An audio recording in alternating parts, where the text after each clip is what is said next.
Assalamualaikum warahmatullahi wabarakatuh.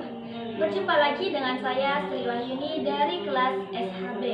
Nah, pada kesempatan kali ini saya akan menjelaskan beberapa soal SBMPTN dari mata pelajaran Sejarah Indonesia. Nah, berikut soalnya. Soal yang pertama. Situs Sangiran ditetapkan sebagai salah satu warisan budaya oleh UNESCO. Alasan yang membuat Sangiran menjadi situs warisan budaya adalah kecuali A. Sangiran merupakan satu-satunya situs purba di Indonesia. B. Sangiran merupakan pusat perkembangan manusia purba di dunia. C. Sangiran merupakan tempat pertama penemuan fosil manusia purba. D. Sangiran merupakan situs manusia purba terbesar dan terpenting di dunia. E. Sangiran merupakan tempat ditemukannya 60% fosil manusia purba di Indonesia. Nah, jawabannya adalah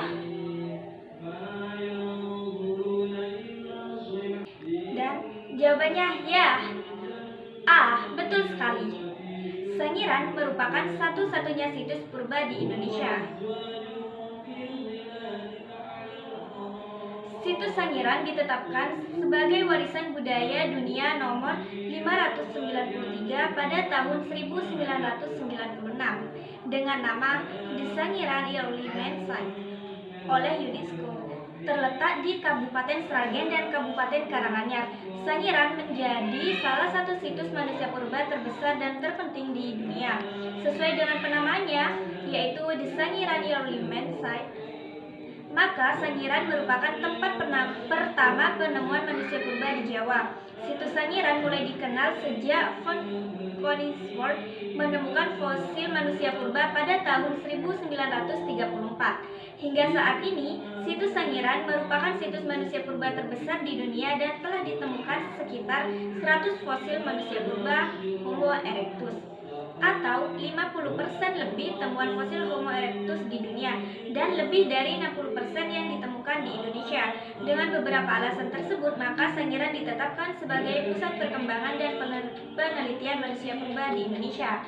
Nah, jadi yang bukan menjadi alasan situs Sangiran ditetapkan sebagai warisan budaya oleh UNESCO adalah tidak ada situs manusia purba selain di situs Sangiran. Jadi jawaban yang tepat adalah A. Nah, soal berikutnya. Soal yang kedua yaitu sebagai berikut. Kebudayaan megalitikum muda memiliki keterkaitan erat dengan zaman perunggu yang dibuktikan dengan adanya benda peninggalan seperti 1. Menhir, 2. Dolmen, 3. Punden berunda, 4. Sarkofagus. Nah, menurut teman-teman, kira-kira apa ya jawabannya? Ya, benar sekali. Jawabannya adalah C.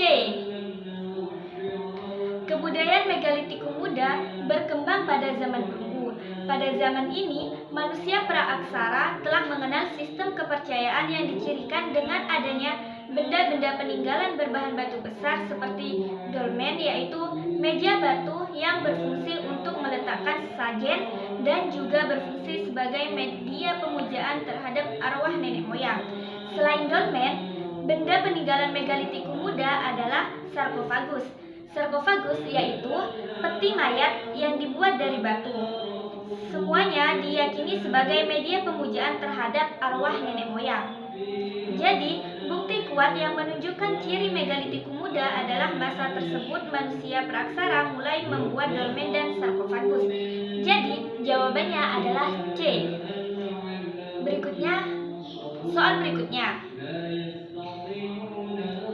Soal yang ketiga yaitu adalah soal sebab akibat. Taktik pagar betis bertujuan untuk mempersempit ruang gerak dan memotong jalur logistik.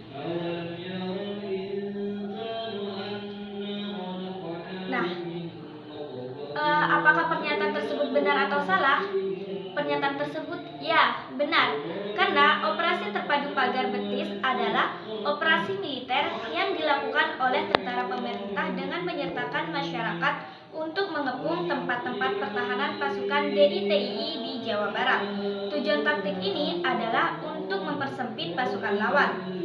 Melalui operasi ini pula, Kartosuwiryo berhasil ditangkap pada tahun 1962.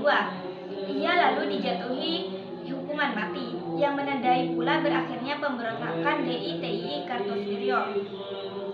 Pernyataan benar. Nah, alasannya benar atau salah ya? Nah, alasannya benar. Karena Republik Maluku Selatan atau RMS merupakan sebuah pemberontakan yang terjadi di Maluku.